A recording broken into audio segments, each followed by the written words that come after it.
All right, good morning. Good morning. What's going on, everybody? A little bit new of a look here, a new background. I was mentioning yesterday to everybody that I was going to be here at Wallace firm, so using their podcast studios out here in Encino. I appreciate you guys being a part of the show. Thank you very much for being here. We got a packed show today. We got basically an hour to cram as much as we possibly can before we get ready for the weekend. So I appreciate you guys joining the show. Obviously, no Lakers game tonight, no Lakers game tomorrow, but the Lakers do play on a Sunday. Sunday, they got the Phoenix Suns, so it should be a fun matchup. Lakers get another shot. What do you call it? We calling it a bounce-back game? Another shot at the Phoenix Suns. I'm making it sound like they're playing Charles Barkley and Kevin Johnson. You guys might be too young for those players. I appreciate you guys hanging out. We'll take a look at some of the comments here in a few minutes.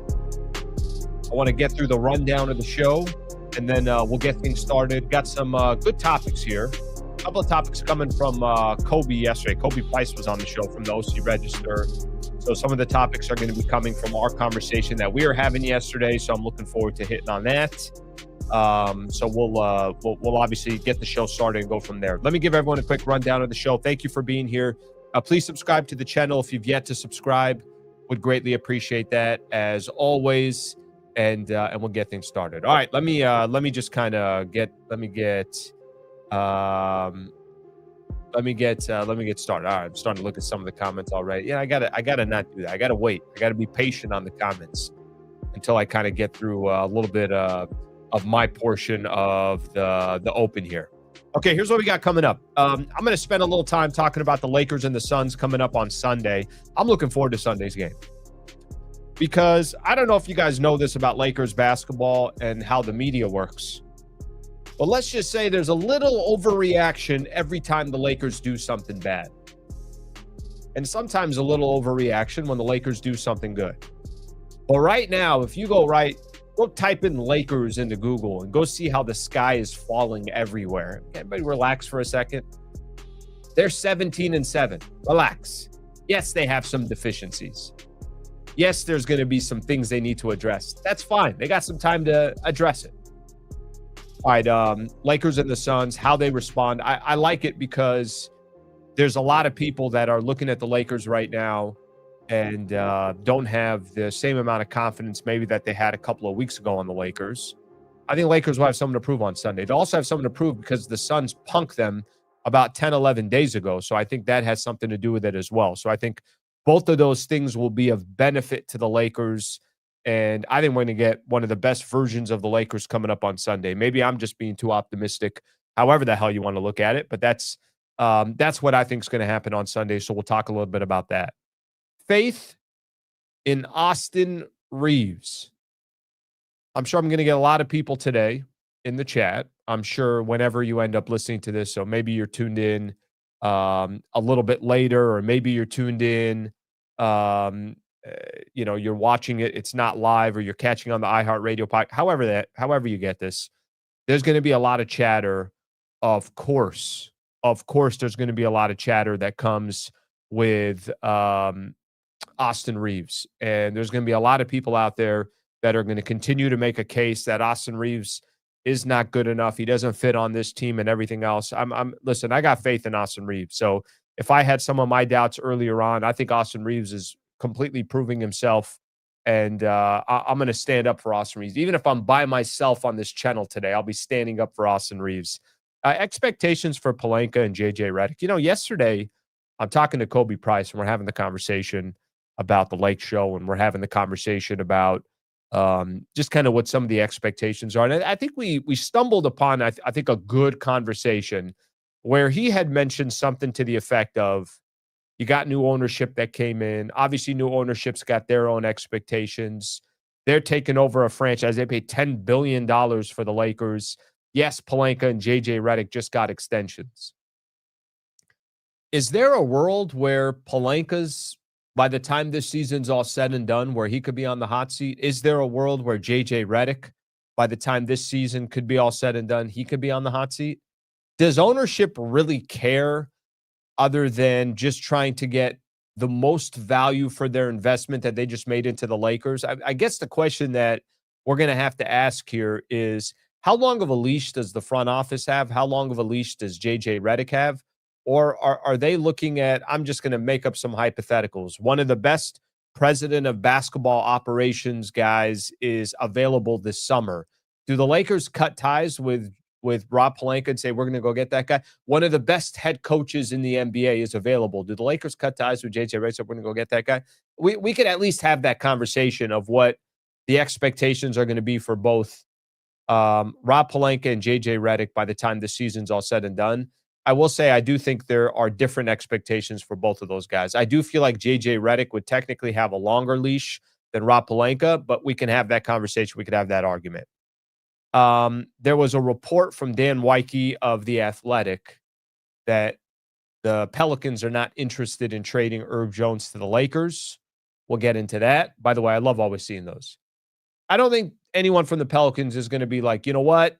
Yes, we are interested in trading Herb Jones to the Lakers. And you know what? Yes, we just want expiring contracts. And we'd also just like Dalton Connect. And if you can throw in a draft pick, then we're completely happy. That's not exactly how trades work, but we'll read the article and we'll talk about it. And I don't think Herb Jones would be available for the Lakers. I've been saying that for the last couple of days. NBA Cup semifinals tomorrow. You're going to have 2 games tomorrow. You'll have the Knicks and the Orlando Magic in Vegas, followed by the Oklahoma City Thunder and the San Antonio Spurs in Vegas. Talk a little bit about that. Weekend preview. I will have Brad Wallace of the Wallace Firm jump in here for a little bit towards the end of the show. We'll talk a little Lakers, talk a little hoops, and then we'll call it a week. So thank you for being here. Please subscribe to the channel if you don't mind. Let me read a couple of comments here, and then we'll go from there. All right, let's see what we got here. Magic going to fire Pelinka. Be full circle, I'll tell you that much. Love the lighting here, Sliwa. Oh, thank you. Thank you. I wish I had something to do with it, but I have nothing to do with it. For those who are just tuning in, I'm here at the Wallace Firm, so I'm here using their studios, and what do you know? They know how to cater. They know how to cater. All right, let's get another one here. Ocean Breeze. Remember that whatever your heart is, there you will find your treasure. Thank you, Ocean Breeze. I appreciate you dropping some dimes here on a Saturday, on a Friday before the weekend. All right. Every good team has punked them and took their lunch money. All right. Talking about the Lake Show there. Okay. Let's get started. I appreciate you guys hanging out. So let's just kind of take the last couple of days around Lakers basketball. All right. And I understand this kind of comes with the territory. Team plays well. That's it. They're never going to lose another game. Team loses. What's wrong with the Lakers? What's wrong with the front office? What's wrong with the coaching staff? What's wrong with the individual players? That kind of comes with the territory in sports. We all kind of live the final, whatever the last thing you saw is typically what you remember, and that's how you're going to start conversations or dialogues or whatever the case is. I think what's, entertaining from my perspective is there is such a roller coaster ride with the Lakers, and that kind of comes with this franchise. It's one of probably my favorite things about covering the Lakers, and this is my 10th year covering the team. One of my favorite things of covering them is there's just always a crazy overreaction, but I guess that's what you can say makes it exciting. If you're sitting in a seat like mine, there's always something entertaining to talk about. All right, so Lakers lose to the San Antonio Spurs a couple days ago and lose the game, and they don't get to the semifinals. And, listen, I think a lot of the arguments are safe. The arguments when you start talking about how the types of teams that the Lakers lose against, if you're losing against young, quick, athletic, defensive-minded teams, okay, that could be a problem down the road, because here's what you're going to face as the season progresses. Probably young, athletic, great wingspan, teams that know how to play defense. You're going to face teams like that. And a lot of those teams right now are having some success in the NBA. And I think it's fair to say, well, are the Lakers going to be able to fix some of the problems that they have, or is this going to be an issue that kind of, obviously, is this going to be an issue that sticks with the Lakers for a while? Some good motivation here for the Lakers because I think if you watch the game against the San Antonio Spurs, Lakers were never in the game. Got punched in the chin early, and then, obviously we're never able to recover. And then I think the next game that the Lakers have is against a team that just punked them a week and a half ago. So there's a little bit of, at least for me, the way I look at this, I think it's a good thing. I think the Lakers got some really, really motivating factors that are going to come in by the time the Lakers face the Phoenix Suns on Sunday. That's a tip-off's at 5 o'clock, but you have the way everyone's talking about you at the moment. You have the last game that you played. By the way, the Lakers have yet to lose 2 games in a row this season, but you have the last game that the Lakers played where it left a really bad taste in everybody's mouth. And look, I'm not trying to take credit away from San Antonio. Was phenomenal. They were great. They're 9-3 without Victor Wembanyama, so they've also been playing some really good basketball. But I think if you take the combination of you lost your last game, you don't get to play another game until Sunday. Last game Lakers played was on a Wednesday, so here you are. You're going to have 4 days off where everybody's telling you with what's wrong with you, what's wrong with the team. Austin Reaves is a bum. What are the Lakers doing? They're never going to be able to fix this. You get that many days off before you play another game, and then you're also going up against the team that took your lunch money, if I want to go by what somebody said here a little bit earlier. I think this is perfect for the Lakers. And they've done pretty good at bouncing back after having tough games or bad games. And I'm going to expect the Lakers to do the same thing when they take on the Phoenix Suns on Sunday. Here's what happened against the Lakers and the Suns last time they played. Devin Booker played about 10 minutes. I'm not sure yet if, obviously Devin Booker is going to be playing in this upcoming game as well. So we'll have to kind of wait and see what happens in regards to that. I was looking last night. I know I was looking to see if there was any update.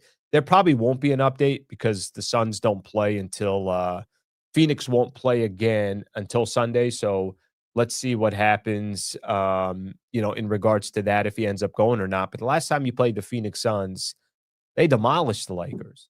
They punked the Lakers.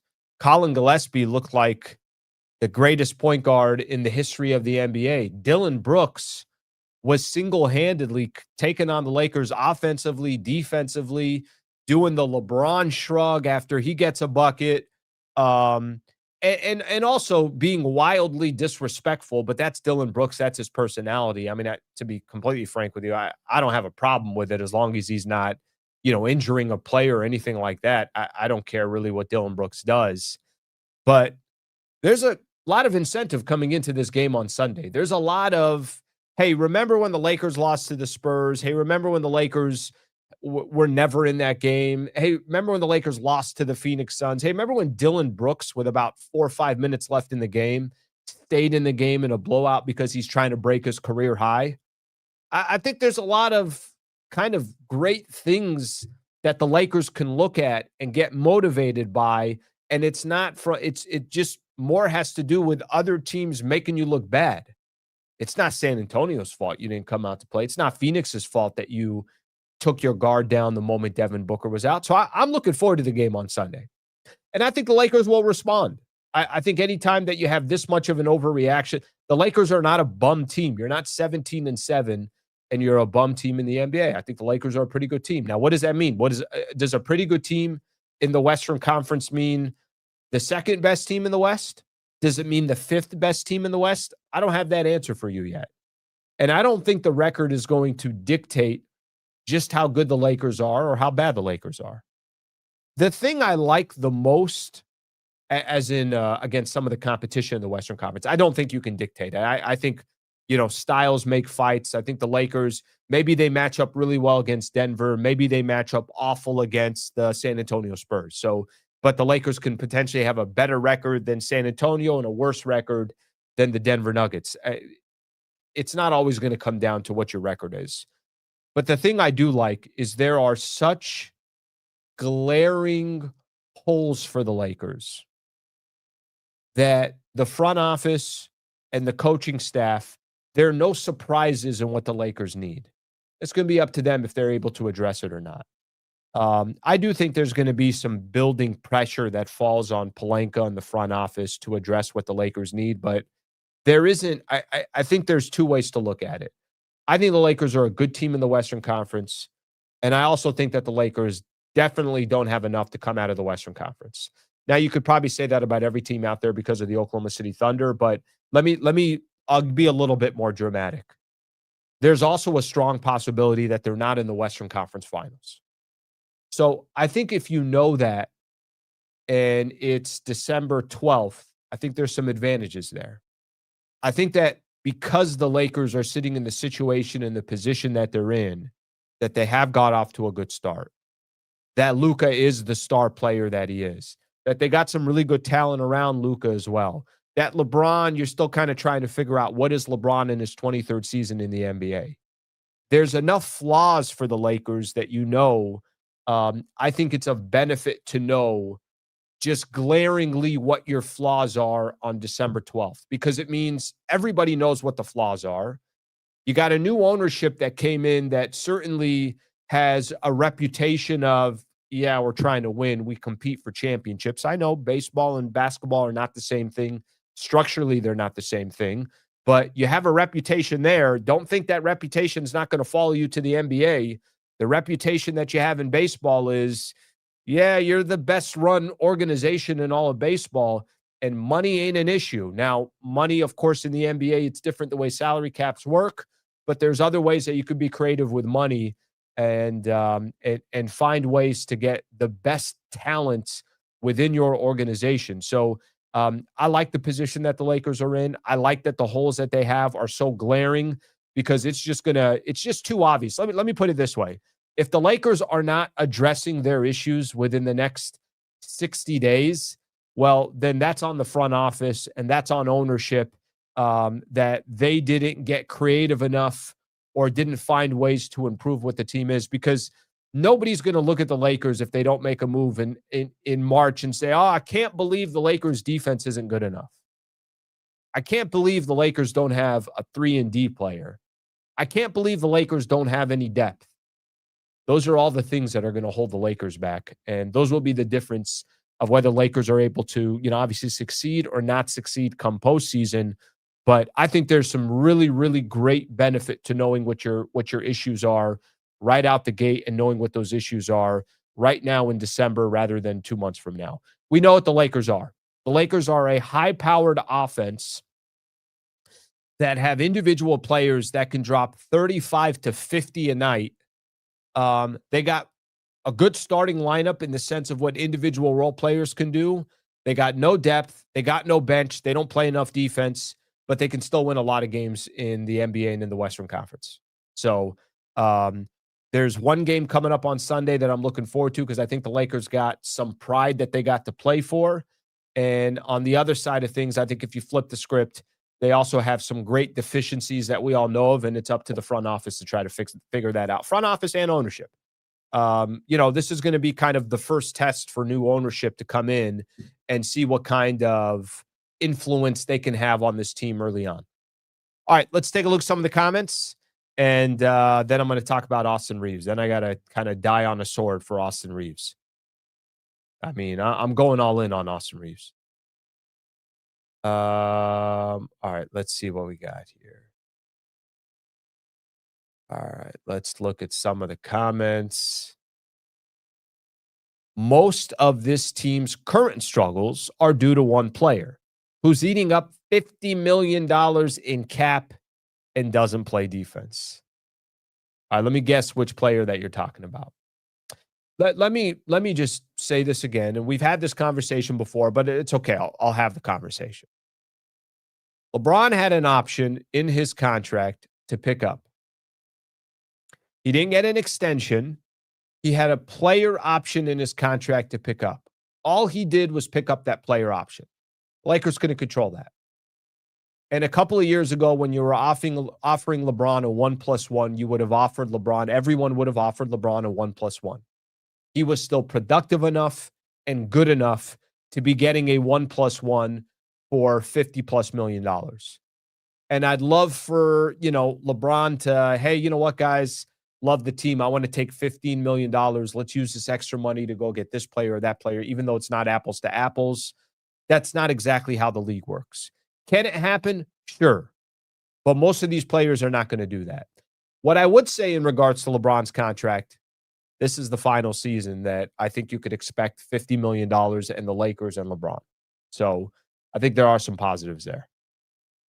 All right, let's see some more here. I know it won't happen, but I'd love to see the following lineup. Smart, AR, Luka, Vando, and DeAndre Ayton. Off the bench, Gabe, Jake, Rui, Braun, and Hayes. This is the second day in a row that somebody has suggested maybe LeBron comes off the bench. Yeah, it's interesting. I've seen them all now. I've seen Braun off the bench. I've seen Rui off the bench. I've seen AR off the bench. It sounds like the only two that people are agreeing on to have in the starting lineup is DeAndre Ayton and Luka. So those are the only two that I'm seeing there. Lakers doing the same thing as last season. Remember, we started out hot, then we vanished. Rob Pelinka, hot seat, no reason why he can't fix the roster to go on a title run. So he better do his job. Well, I think he did make some moves last year. Don't forget, there's a couple things that Rob Pelinka did. On December 29th, he traded D'Angelo Russell. I think it was a 29-30, something like that.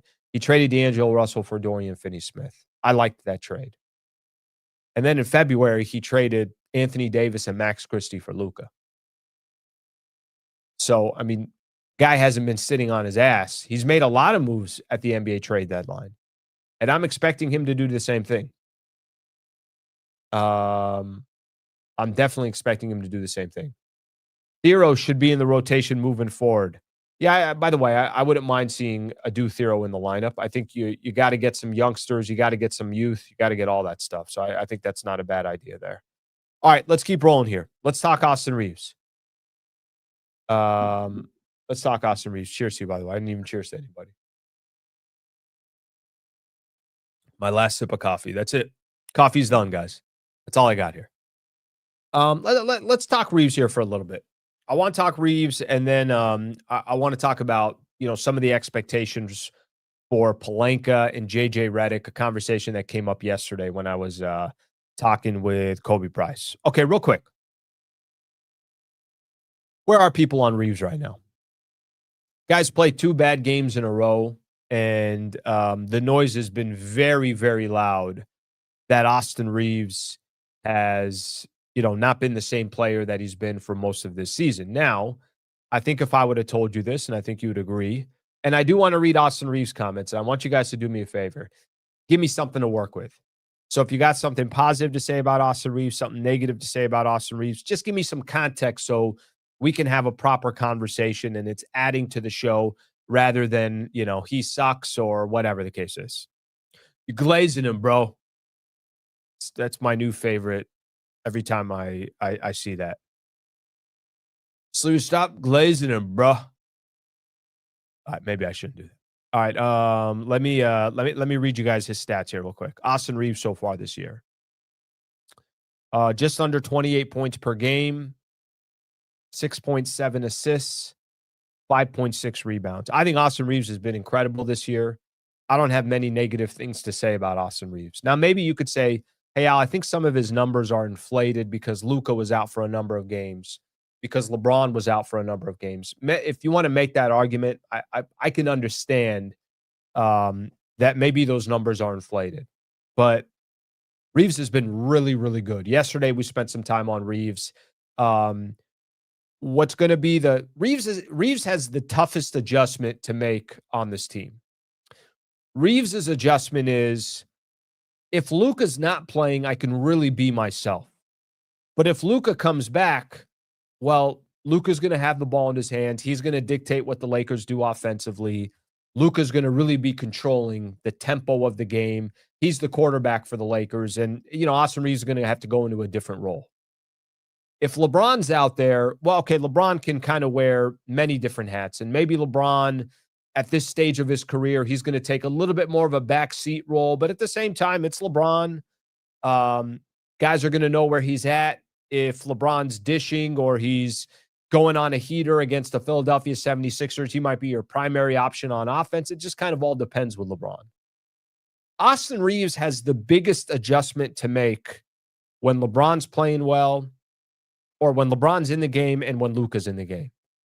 Luka's going to he doesn't have to change his game. Bron is going to be LeBron. And then I think Austin Reaves is the one that really has to adjust his game. But that's on Austin Reaves.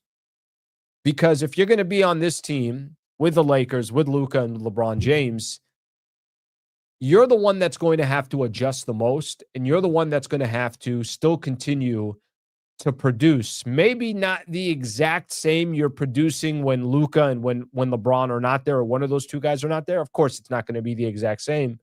But he's going to have to make the biggest adjustments to his game moving forward. He is. And this is where Reaves is going to be at a disadvantage all season long. Let me take the last game the Lakers played against the San Antonio Spurs. Lakers lost to the Spurs. And Austin Reaves didn't play a good game.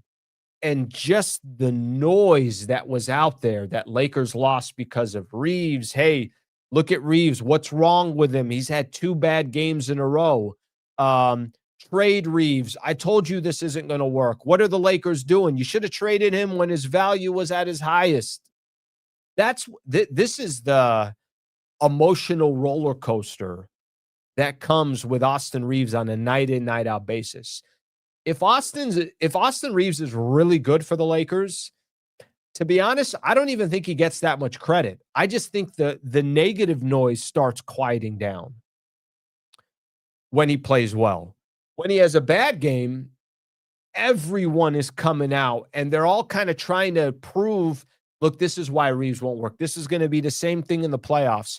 And listen, if I'm being completely honest with you, I can't predict what Reaves is going to do in the postseason. I can't predict if the only way the Lakers will compete for a championship is by trading Austin Reaves. I can't predict that. I don't know what the Lakers are going to do. And I don't know. I'm going to assume Austin Reaves, if you said, hey, Austin Reaves is part of the Lakers' future or Austin Reaves is going to get traded, I'm going to lean more towards Austin Reaves as part of the Lakers' future. And I don't really stray too far from that. The problem is you got to make sure the rest of your roster is really, really good. And clearly there are some flaws right now with the Lakers roster. So I'm going to read some of these. I'll read some of the comments here of how people feel about Austin Reaves, what they're thinking today. But I'm just going to make my case here real quick for Austin Reaves. They're not 17-7 without Austin Reaves. They're not 10 games over 500 without Austin Reaves. Part of the reason why the Lakers have got off to such a good start this year is because of how Austin Reaves has taken his game to another level and is playing like an all-star. Has he had 2 shitty games in a row? He has. Is he allowing getting to the free throw line to kind of dictate whether he's going to have a really productive game or not? I think he has. Are the questions always going to be there with Luka and Austin Reaves in the backcourt together? And are the questions always going to be there defensively with those 2 players? Yes, they are going to be there. But, man, we're so quick to bury Austin Reaves for some reason when he has been one of the main reasons why the Lakers have got off to the start that they've had. I mean, you can make some cases out there and you could say, well, I'm picking stuff out of thin air. Well, the Lakers defense isn't good enough, so let's make an adjustment. Let's take Rui and put him off the bench. I know it ain't happening. Would LeBron come off the bench? There's ways that we can have a conversation, but to just so quickly, it's like everyone's just waiting. And the moment Austin Reaves has a bad game, everybody wants to jump all over him. All right, let's take a look at some of the comments. And again, hopefully some of these comments are more about a conversation that we could have in regards to Austin Reaves and go from there. All right, let's see what we got here. Austin Reaves is a very good number 2. He can create his own shot and facilitate. If we're able to get a good 3-and-D player, complement to him, Luka, I think, creates a lot more space. There we go. One of the best comments I think I'm going to read today. That's a good conversation. That's a good chat right there. Let's say hypothetically hypothetically, Lakers are able to go make a good trade, go get a good 3-and-D player. And let's say this. Let's say they go out, get a 3-and-D player, maybe add a little bit more depth to the team. Is Austin Reaves and the rest of this Lakers team going to get as exposed, or is there going to be more opportunities to highlight some of the strengths that the Lakers have? The problem right now is once we highlight some of the strengths that the Lakers have, well, they got some deficiencies that also stand out. I think there is as much pressure.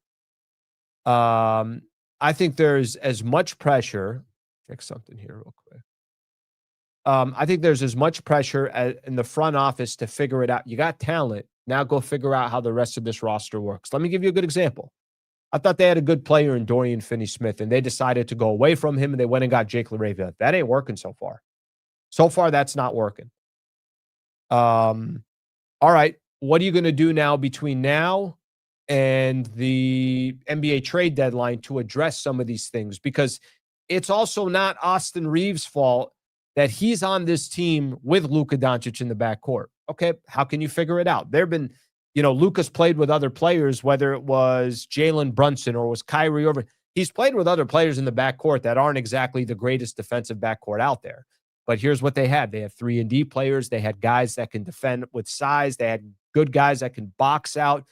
Great size down low with Gafford and Derek Lively. Like they PJ Washington, they were able to kind of fill in some of their other needs. Lakers don't have that right now.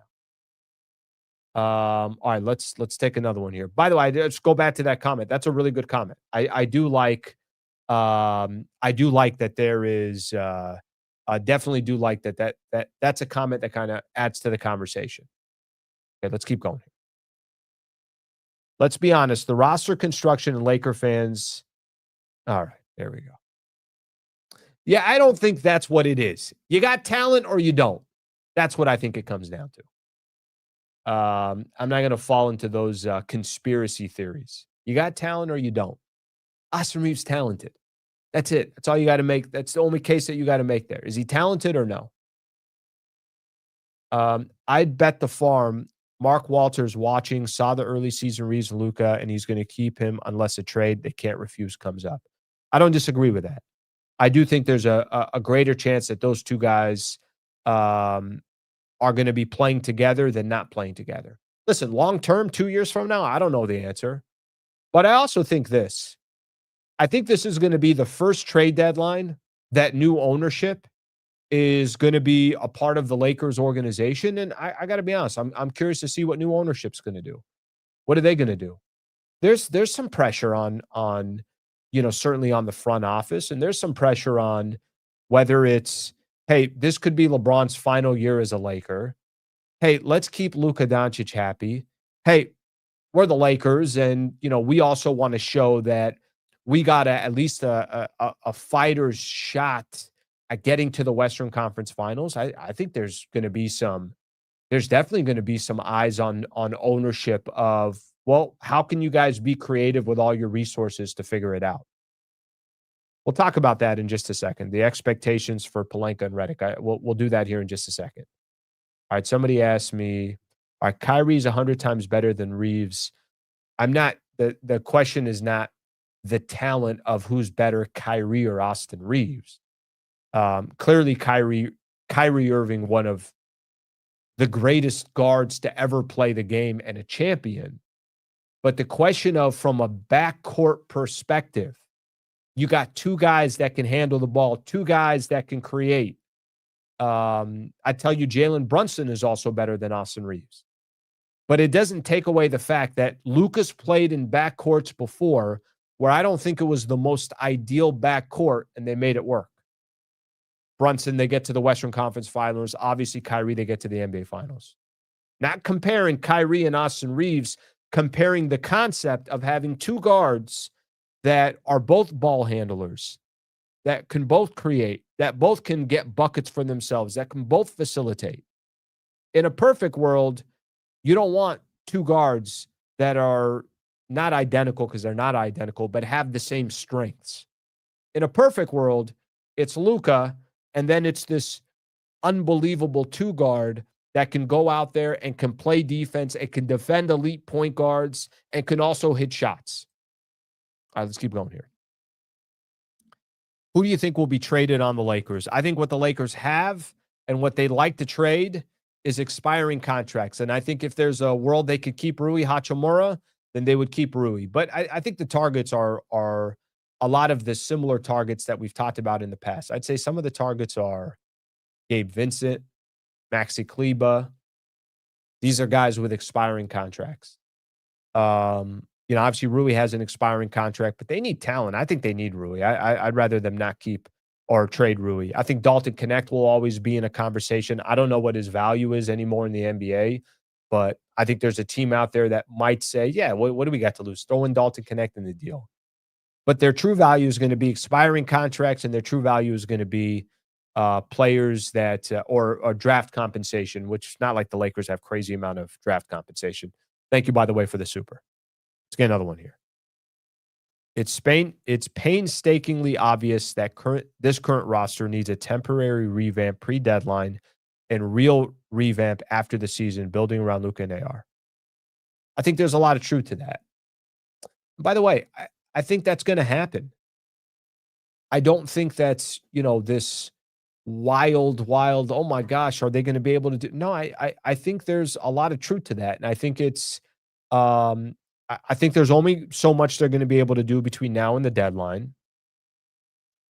And then I think based on wherever they finish, and I'm assuming LeBron's comes off the books, and we'll see what happens with Ayton. Ayton may decide, all right, I got a chance to go make some good money now. I'm not going to be back. There's a lot of changes that can happen. But I think your core is going to be Luka and AR and putting all the other pieces together. So I think MG, I think that's a fair point. I think that's probably what's going to happen as well. Okay, I want to move on. I got a couple other things I want to get into here.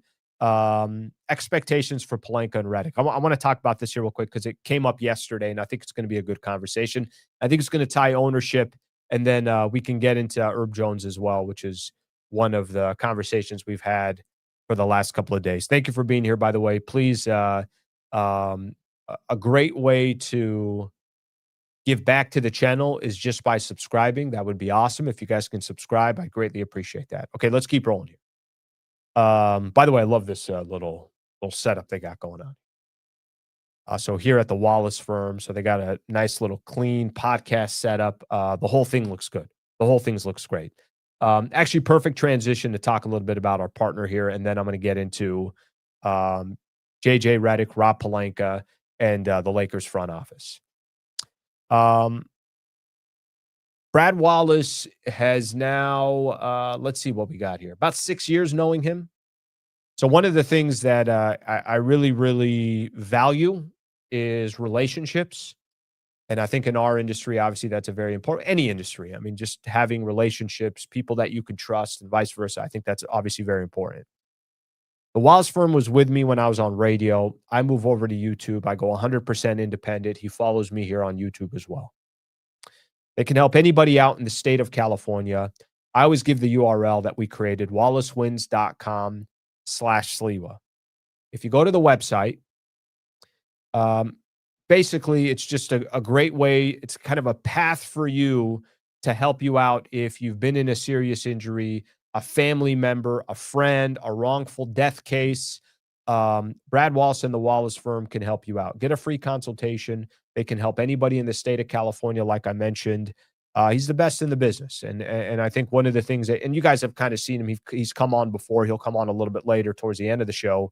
I think very down to earth, very trustworthy, and it's not too big of a sale for me. I hope you guys don't have to use Brad Wallace in the Wallace firm, but things happen in life. And if you do, wallacewins.com/Sliwa, wallacewins.com/Sliwa. So shout out to Brad Wallace and the Wallace firm. All right, let's keep going here.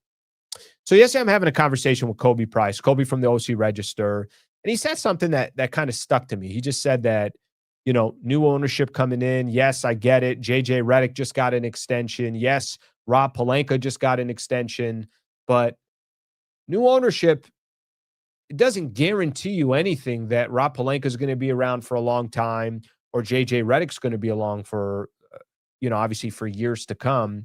So I put the question out here, expectations for Pelinka and Redick. And let me kind of separate them. Let me give the expectations for Rob Pelinka for the remainder of this season.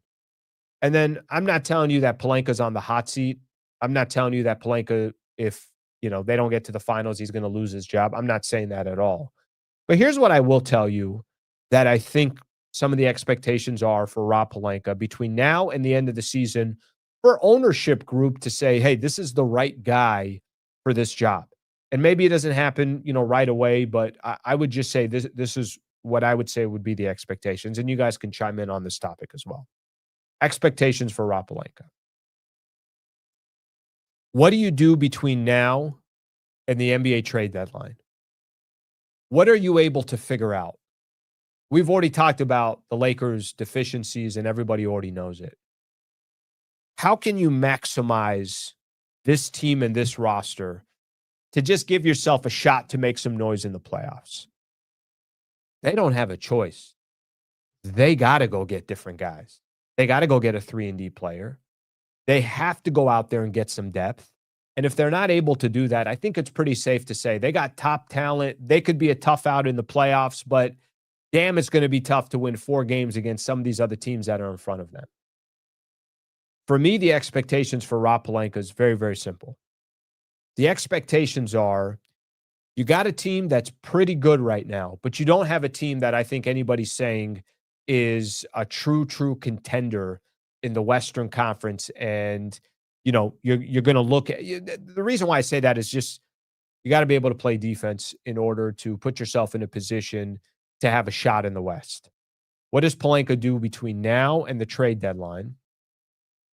And then once the season is over, how can Pelinka construct a roster where the front office feels and Laker fans feel and everybody and Luka Doncic feels and Austin Reaves feel like, all right, they're heading in the right direction, and this is definitely going to be one of those teams you got to reckon with in the Western Conference.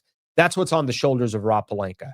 And if he's not able to deliver by the trade deadline and not able to deliver in the offseason, then I think there's going to be some real questions from the ownership group saying to themselves, all right, well, we got a salary cap in Major League, or we got a salary cap in the NBA that we can't really do anything about. But here's where we don't have a salary cap. We don't have a salary cap in our front office. We don't have a salary cap in our scouting. We don't have a salary cap outside of the roster that we put together. I think then real questions are going to come up. Is Rob Pelinka the right person for this job? What's the connection between Rob Pelinka and the new ownership group? There's no connection there. There's none. If anything, there's a little bit of a disadvantage because how Magic Johnson and his tenure ended up with the Lakers, and Rob Pelinka eventually took the president of basketball operations role. So there is no loyalty that needs to be there. I think it's going to be a results-driven business for Rob Pelinka the rest of the way. And if he can't make it happen at the trade deadline, and if he can't make it happen in the offseason, and money is not an issue for Mark Walters and his group, then help me understand why the Lakers then wouldn't start looking around the NBA and saying, okay, who are the top 5 basketball minds in the league, and why haven't we picked up the phone and called each one of them and told them that we'll give them a Godfather offer to come run the Lakers? Like, tell me how that wouldn't happen if Pelinka, again, is not showing that the Lakers are heading in the right direction. I'm not, listen, I've told you, I think over the last year, I think Pelinka's done a great job for the Lakers. You got freaking Luka Doncic. You have a lot of these assets that you have that are expiring contracts. You're keeping the books clean for the future. They didn't offer LeBron another 1+1. I think he's done his job. I think Pelinka's done a good job. But I think the next 6 months are critical for Rob Pelinka. What happens by the deadline? What happens in the offseason? And then again, you have an ownership group where look at what they've done 10 miles from 5 miles from Crypto.com arena. It's impossible not to have similar expectations, even though the sports are wildly different and they're structured differently. But wouldn't at some point, if you don't feel like, hey, are we treading water? Are we just kind of running in circles here? How then would the Lakers not say, think of every great president of basketball operations, every great basketball mind in the NBA, how the Lakers aren't just going down the list and saying, okay, go to Sam Presti first. All right, that didn't happen. Go to the Spurs president of basketball. Okay, that didn't happen. Go to Masai Ujiri, who doesn't have a job right now, was with Toronto. Okay, that didn't happen.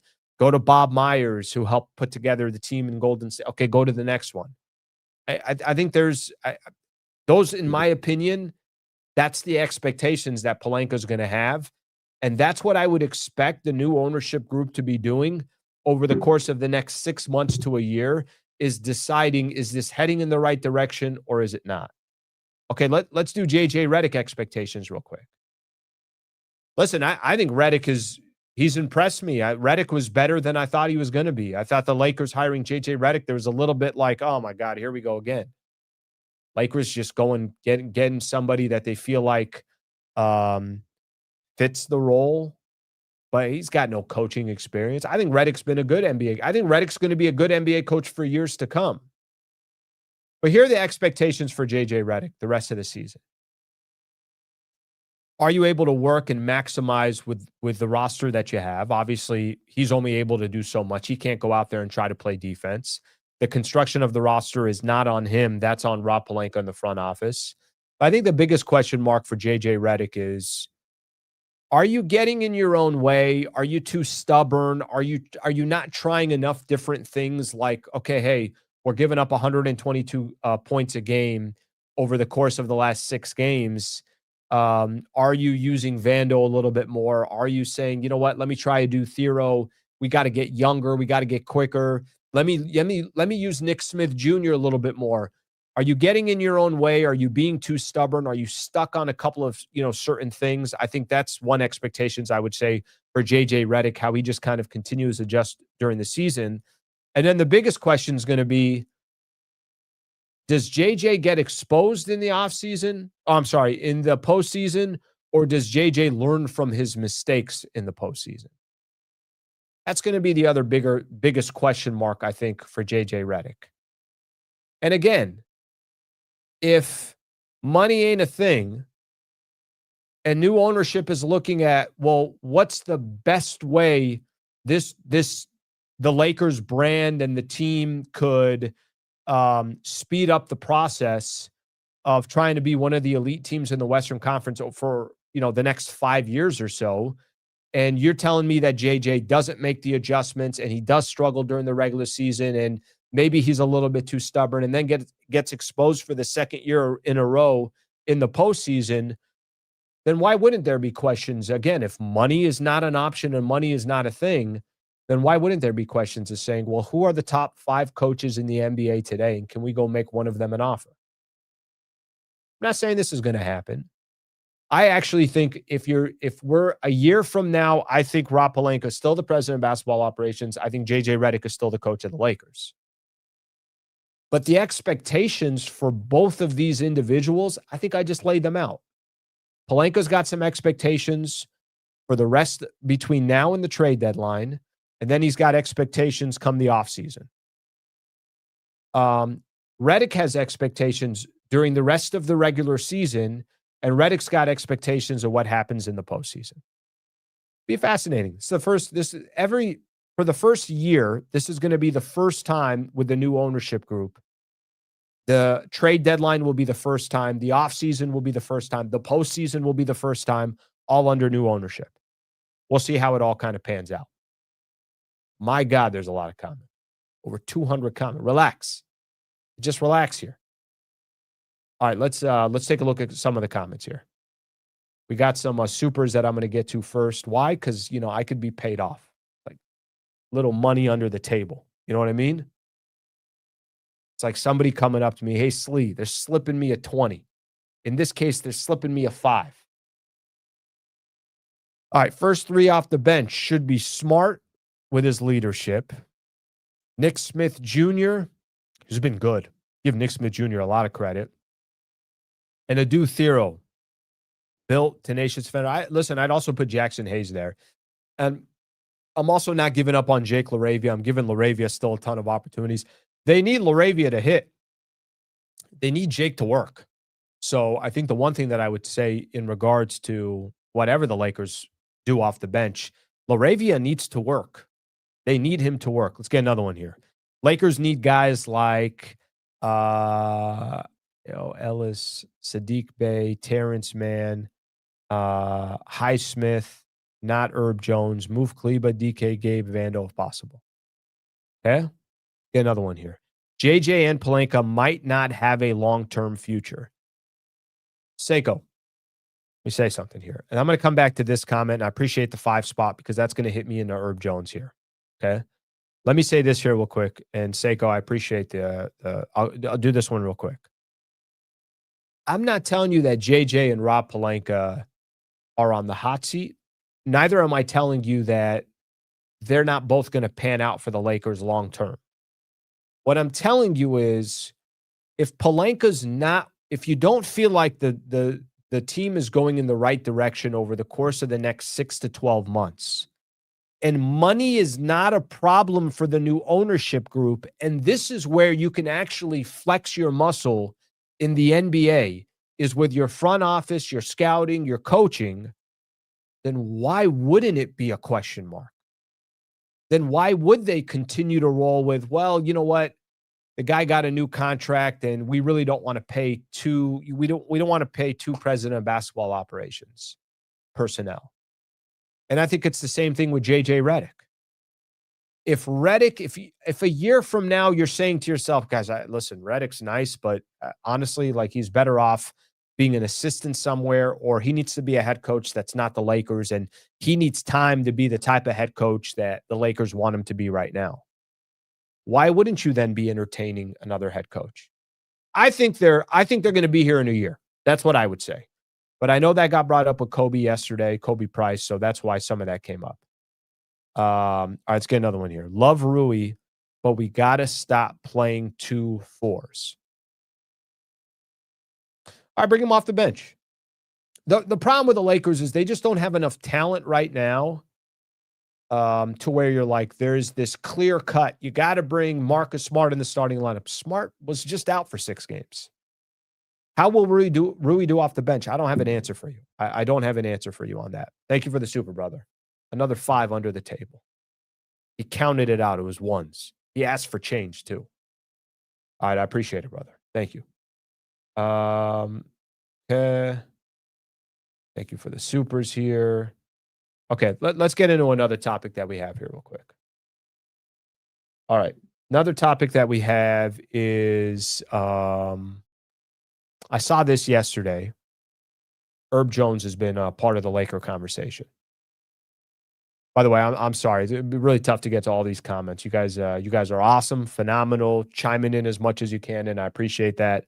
There's just so many comments. Okay, so let me read this here real quick. There's an update on Herb Jones, and his name has been brought up a lot. His name has been brought up a lot around the Lakers, and I do think he would be phenomenal for the Lakers. I just don't think the Lakers are going to get him. All right, here's a report. Dan Weike of The Athletic. Here's what he said. While Laker fans can fantasize about some all-out liquidation of the 3-win Pelicans roster team, and league sources tell The Athletic that New Orleans, read this entire thing here, that New Orleans is not interested in moving Herb Jones, and considering what LA would have to offer in a deal, expiring contracts, and a single first-round pick, the Pelicans almost certainly wouldn't engage at that price point. Okay, it tells me a couple of things, okay? There's a couple different ways to look at this. Number one, I said this in the beginning, nobody's going to come out. It's not like you're going to see a quote, from the Pelicans saying, yeah, we love the Lakers have expiring contracts and one first-round pick, and we'd love to give that up for Herb Jones.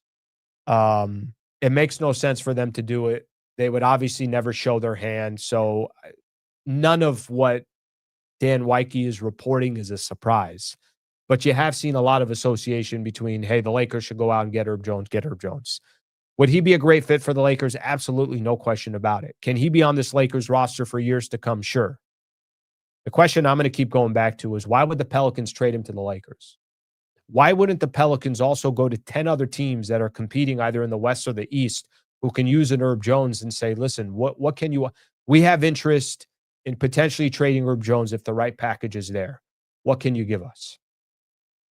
And can they get more talent and more draft compensation? Probably can.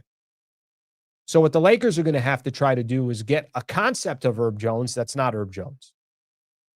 So don't be surprised or shocked or any of that stuff that you're seeing some of those, reports out there. That's just kind of the way the business works. The Pelicans are going to let it be known that, yeah, we don't have interest in trading him to the Lakers. And definitely, if we were interested, we're not taking your expiring contracts and your one draft pick because we think Herb Jones has a lot more value than that. And I agree with them. But nobody's going to be coming out and saying, obviously, yeah, the reports are, yes, we're interested. We're definitely interested. I like the style of what Herb Jones is, but I don't think the Lakers are going to get him. So that goes back to kind of my point that I had earlier. All right. Lakers not going to trade with the Pelicans. They felt ripped off after the Anthony Davis trade. I don't want Herb Jones. I really don't like his contract. Tons of better players than Herb Jones. I think it's a good contract. Or I think it's a fair contract, and I think he's a good player. I like his game. Now, the whole thing about the Pelicans not trading with the Lakers, sure, I get it. Anthony Davis demanded a trade. He demanded to come to the Lakers. They had to, listen, that history means something. Whether you guys think it does or it doesn't, I think it does mean something. I think that's not a big surprise or a shock. I think that happens all the time. I think teams will want to do deals with certain teams, and I don't think the Lakers are on the top of many people's list, and that's okay. That comes with the territory. I think comes with the territory of the Lakers. So I don't think that's a huge shock or a surprise. All right, a couple things I want to do here before we do get out of here. And first thing we'll do is a little bit of NBA news, and then I'm going to have Brad come and join us here at his studio today. So we'll talk a little Lake show, and then we'll call it a week. NBA Cup semifinals is coming up tomorrow. So first off, let me just say, I think from scores the rest of the league, there's still games today. There's a handful of games. Minnesota and the Warriors, I think that could be a good game. Any other good games out there? Hawks and the Pistons are going to play each other. So there's still games on tonight. But tomorrow, the NBA Cup semifinals. Obviously, you're going to have the game in Vegas. Knicks and the Magic, a 2:30 tip-off. Who's watching a 2:30 tip-off between the Knicks and the Magic? Am I the only one? I might be the only one. Then I think the real game that should be really, really fun. Actually, Knicks and the Magic, going to be a good game. That's a good matchup. But I think the, obviously the big game after that, Spurs and the Thunder. It's interesting. I listened to a lot of these Spurs players after they beat the Lakers. They got a good team. They got guys that are all on the, they got youngsters that believe in themselves, believe in the team. They're all comfortable with each other. They're 9-3 without Wemby. Would it be crazy to say this? Could Spurs be the second best team in the Western Conference? Could Thunder OKC, or could OKC and the Spurs tomorrow be a preview of the Western Conference Finals? It can be. That's not crazy to say. And I think a lot of us that just kind of assume the San Antonio Spurs are a few years away, maybe that's not the case. And maybe they're ready to compete right now. I've seen a lot of this too. And I kind of fall. I'm still kind of trying to figure this one out. Should they go all in for Giannis, or should they just kind of continue to develop the way they are and be good for years to come, and maybe not have that, not break up what they're building there? I think it's interesting what they got. But anyways, NBA Cup game coming up tomorrow. The semifinals coming up tomorrow, so that should be fun to watch. Certainly a couple of good games going on there. A couple other things around the NBA, and then I'm going to do the weekend preview here real quick as well. Actually, you know what? We can put the weekend preview up now. I'm basically previewing the weekend anyways. Weekend preview presented by the Wallace firm. WallaceWins.com/Sliwa. WallaceWins.com/Sliwa. Okay, one other thing I'm going to mention in the NBA. Did you guys see this Kobe card? Signed upper deck. Kobe Bryant card fetches $1.22 million at an auction. My God. It's the third highest public sale for a solo Kobe Bryant card of all time.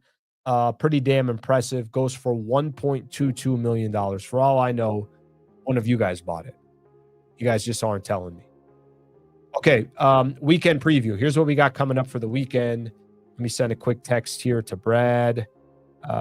Ready when you are. Get Brad to come in here, and we'll talk a little Lake Show here before we get out of here. Weekend preview. Some good NFL games. Not a lot of them, but some pretty decent ones. Thursday night game yesterday, I didn't watch it. I'm being honest with everybody. Atlanta versus Tampa. Atlanta wins 29-28. All right. Who cares about that? Here are some of the good games we got coming up. Sunday, 10 a.m., CBS, Bills and the Patriots. Badass game there. 9-4 versus 11-2. Okay, we got another really good game coming up. Let's stay this. As good as it gets here. 125 on CBS. Packers, Broncos. 9-3 Packers. 11-2 Broncos. And then if you thought, hey, that's got to be the game of the week. You got Lions and the Rams. 8-5 Lions. The Rams 10-3. Best team in the NFL. Rams have been unbelievable. Bounce back win last week. They've been phenomenal. So you got some pretty good games in the NFL over the weekend. So that's going to be fun. And then, obviously as we get towards the end of the season, each one of these games got a lot of stake here in the playoffs and in the postseason. Okay, last thing I'm going to get into here, and then we're going to have Brad join us. We'll talk a little Lake Show, as they were nice enough to let me do my show here from the podcast studio. College football playoff, that's not for another week. So the first college football playoff game is a week from today. Oklahoma, Alabama. Badass games that are going to be coming up. But at least over the weekend, what's going to happen now is you're going to start having some of these bowl games, like the one everyone's waiting for, which is the Cricket Celebration Bowl. I know everybody's super excited about. Or how about the Bucked Up LA Bowl, which actually isn't a bad game, Boise State versus Washington. But some of these names, you just can't even make it up. So a couple of the bowl games this weekend will be coming up, and that is our weekend preview. So we got a lot obviously going on in the world of sports, and it's going to be obviously let's put it this way. Stick to the NBA and the NFL. There's nothing else that I think you want to watch other than the NBA and the NFL this upcoming weekend. Okay, as promised, as I mentioned, very, very excited and happy to have him on. I'm going to move a little bit. I think we got this one down now. I think if you just come a little bit this way, I think we're going to get us both there. Brad Wallace here from the Wallace firm, obviously coming on. What's going on, brother? How you doing, brother? Good. I'm going to set this up here so that I got a little bit of, you're good to go. We got that there. And then, and that's it. We're good. And I was thinking maybe next year you could have like the Sliwa Show Bowl. We could do that. We sponsored by the Wallace firm. There you go. We can definitely do that. You can come in even more. You got plenty of space. Rob Gronkowski has his own bowl. You should have your own bowl. What's his? It's the Washington game, the SoFi Bowl. That's right. Yeah. Is that his brand? I think so. Yeah. I looked it up yesterday. I'm like, what is that? And then I found out what brand it is. All right. First off, thanks for hosting. Thanks for our pleasure. Appreciate Always that. Great to have you in studio. And yes, just we're big supporters of the program, and great to have you in-house. All right. You're you text me all the time. You give me your Lakers opinion. Can we get this part established? Man, when they lose a game, it's like the world just ended. I tried reminding people today. They're 17-7. I'm not telling you they don't have flaws. Right. They have flaws. Here's a good thing, and you tell me if you agree with this. Wouldn't you rather know your flaws? The Lakers' flaws are so obvious. Right. Need a 3-and-D player, don't have enough depth. Defensively, you got to have, if you're a team that's, I know you love sports, but you'd probably agree with me this. Do you want a team that can score 5-6 runs a game, or do you want a team in the playoffs that has unbelievable pitching and has a great bullpen. Right. If you're a team in the NFL, I'm not telling you don't want a team that can put up 35 points, but what wins in the playoffs? Yep. You got to run the ball and you got to be able to get stops and play defense. So I think we know what the Lakers' flaws are. I like the idea that it's right in front of your face on December 12th. Yeah. There's nothing sneaking up on you of what the Lakers need. Yeah, and I think their flaws have been exposed against some of the top teams, right? Like they got their head handed to them by OKC, a month and a half ago, and that was a big wake up call. They've pretty much taken care of business against the, all the regulars of the league. But to your They've point, dominated the below 500 teams, exactly. which I think some people use that against the Lakers. What do you want them to? They didn't create the schedule. I didn't know that the Pelicans, the Clippers, the Mavs, all these teams were going to be below 500. Yeah, I mean, they're winning the games that they're supposed to be winning. Yeah.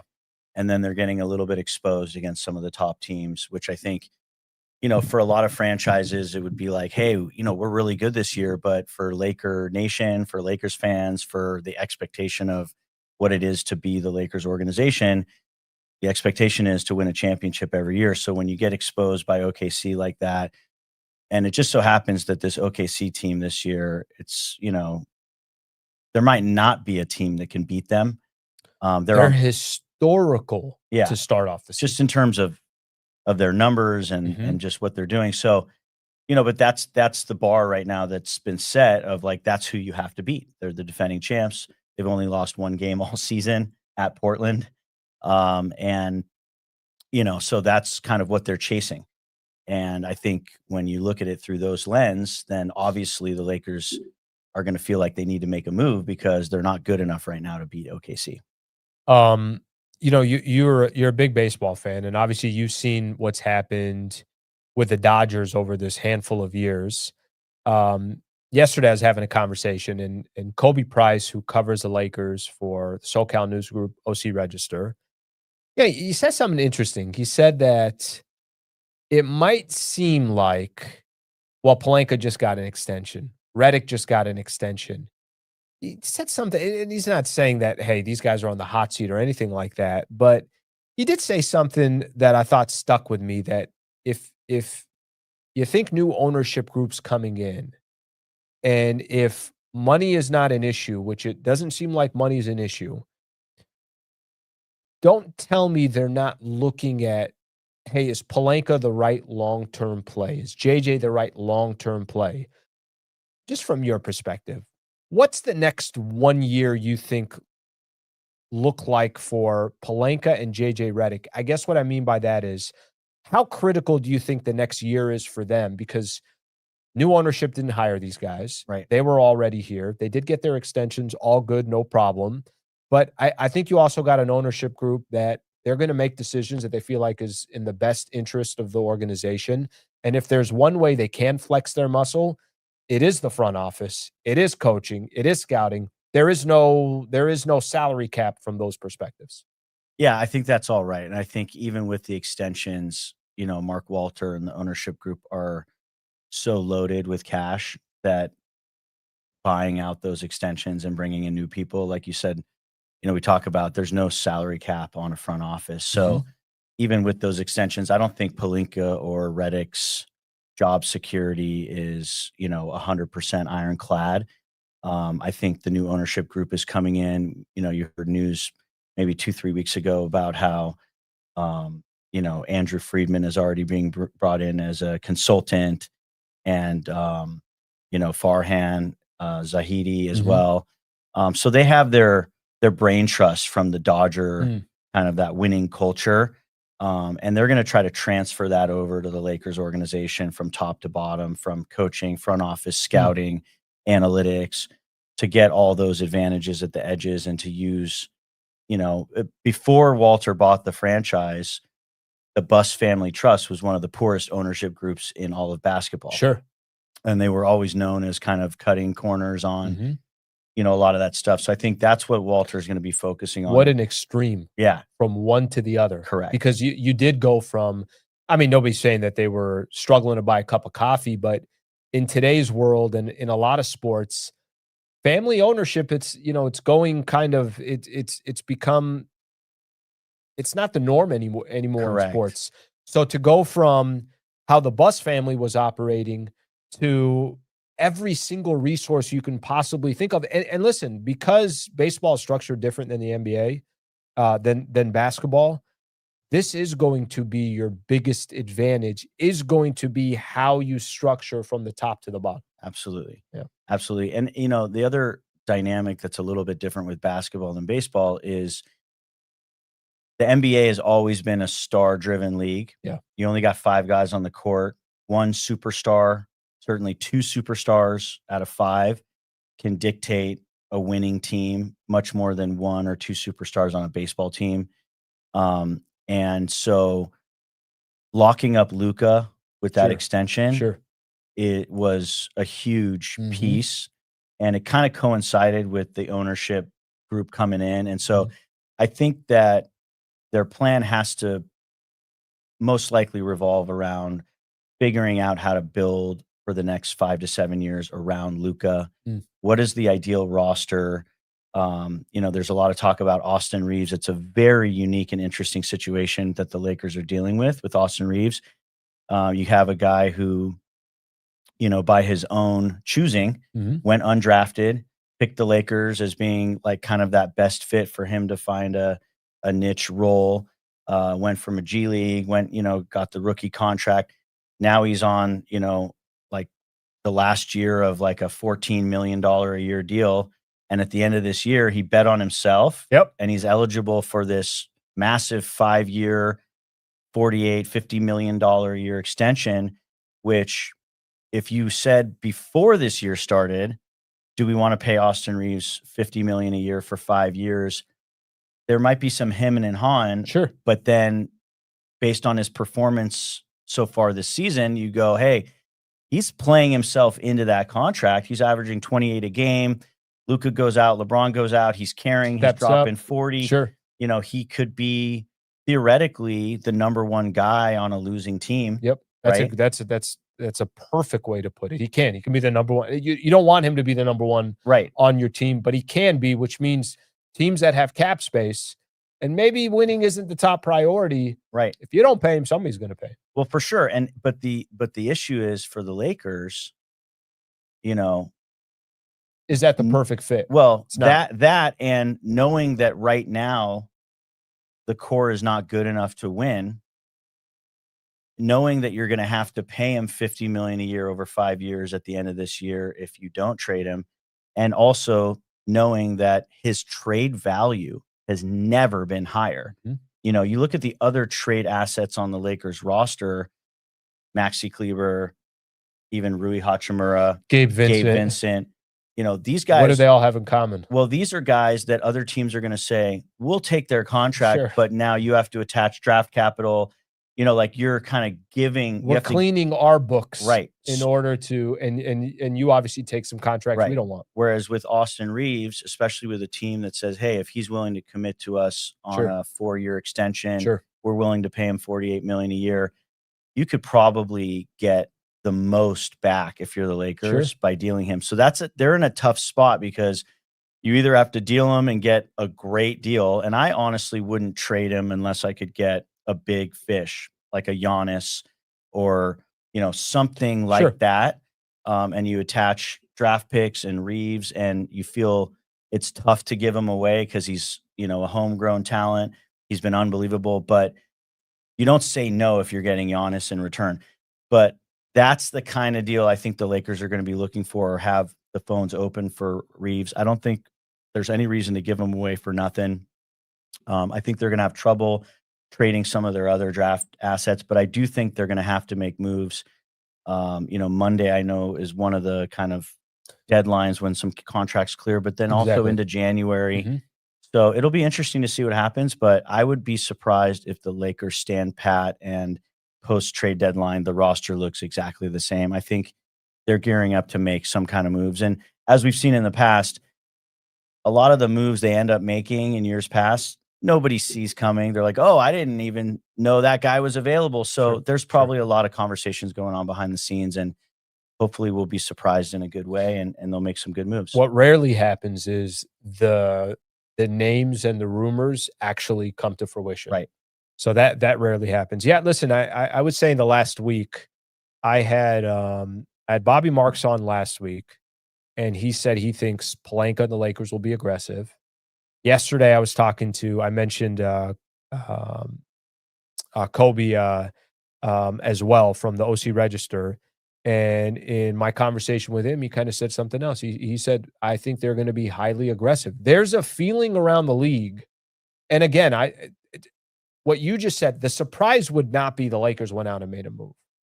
The surprise would be is they obviously didn't do anything. Yeah. I don't think that's in their DNA. By the way, if you also watch the way Pelinka's worked over the last X amount of before the NBA trade, most of his moves come at the trade deadline. Yeah. So where he has actually been, it's the summer that you haven't really seen that much Correct. movement. So Listen, I don't think it's going to be the same roster. And I think your goal, and maybe you and I disagree with this.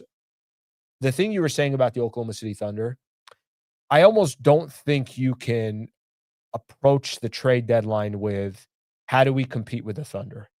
I almost think the Lakers are trying to just position themselves. How can we just meet the Thunder in the Western Conference Finals? Because I think you also have some other really good teams that also think they can beat you. I'm sure Denver thinks they could beat the Lakers. I'm sure Houston does. I'm sure San Antonio, which I didn't know they were going to be, kind of progress this fast. I'm sure they think they could beat the Lakers. So I wonder if there's a move to be had where you can just kind of shore up some obvious things that you have, and then you're like, all right, 7-game set against Denver, we'll take our chances. Yeah. Listen, if he didn't have a no trade clause, I think that the Lakers would be looking to trade LeBron. I think part of the reason why they didn't give him the 1+1 and they kind of laid it out on this expiring deal was the impending ownership regime change with Walter coming in, and they want to reset. And obviously LeBron does have a no trade clause, and his agent was on a podcast recently saying he's not going anywhere. Kellerman. Right. So, but I don't put that as like a 0% chance either. If there's some opportunity where LeBron thinks he can pivot away, he knows he's not going to come back to the Lakers next year, most likely. And if there's a situation where it can be positioned, I think there's still a possibility that something kind of big could happen in that regard if the Lakers felt like they got a decent return and they could, from a PR standpoint, kind of transition away from it. But it'll be interesting. There's a lot of moving pieces, and, we're just kind of spectators, and we'll see how it plays out. But that's what makes a show like this fun, because there's always something to talk about. There's always something happening. And then obviously with a brand like this, no surprise there. Okay. Final thing I want to do here, and I appreciate you coming on the show. For those who don't know, obviously what you do day to day, and I think just to educate the audience, and they know that they can go to wallacewins.com/Sliwa. They know that you can help anybody in the state of California.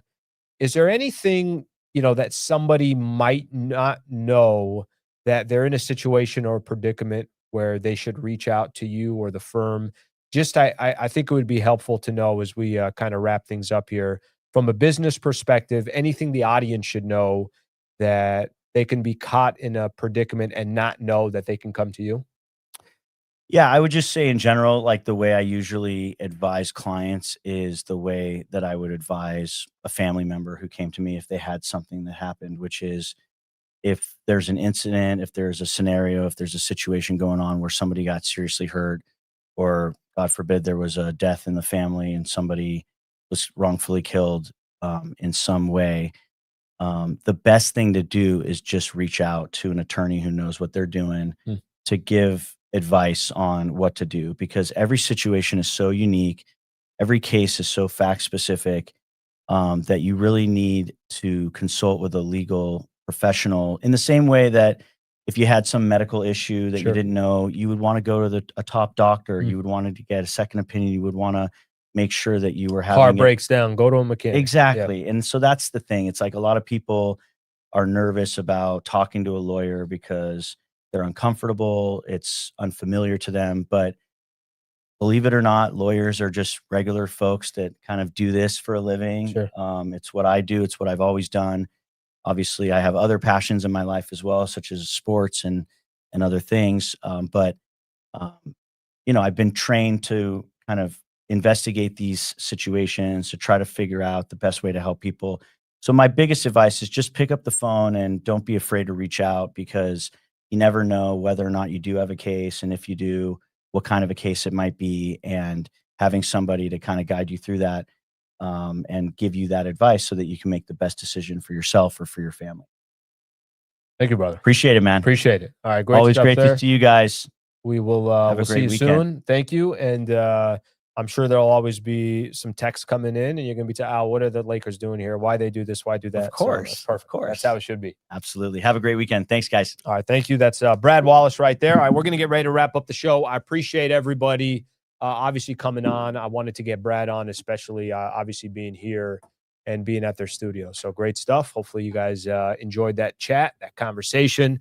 Good dude. I've always said it. Good dude. Somebody that just good people. That's all I'm looking for. Get as many good people to be associated with the channel. I got good people all over the place here, so we'll take that. All right. Last thing we'll get here. Got a new member. Thank you for being a new member. We're going to wrap it up here. Thank you for being a part of the show. Fun conversation. Went an hour 20 today, but that was great. That was great to do the show from here, and great to connect with Brad. Hope you guys have a great weekend. I'll be back Sunday after the Lakers take on the Suns. And then, of course, Monday morning, we'll be back at 8 a.m. as well. So thank you, everybody. Have a great rest of your Friday. Enjoy some NBA. Enjoy the NBA Cup. Enjoy the semifinals, and enjoy the NFL weekend. All right, everybody. Thank you very much. Have a great rest of your day. I will see you on Sunday after the Lakers take on the Suns.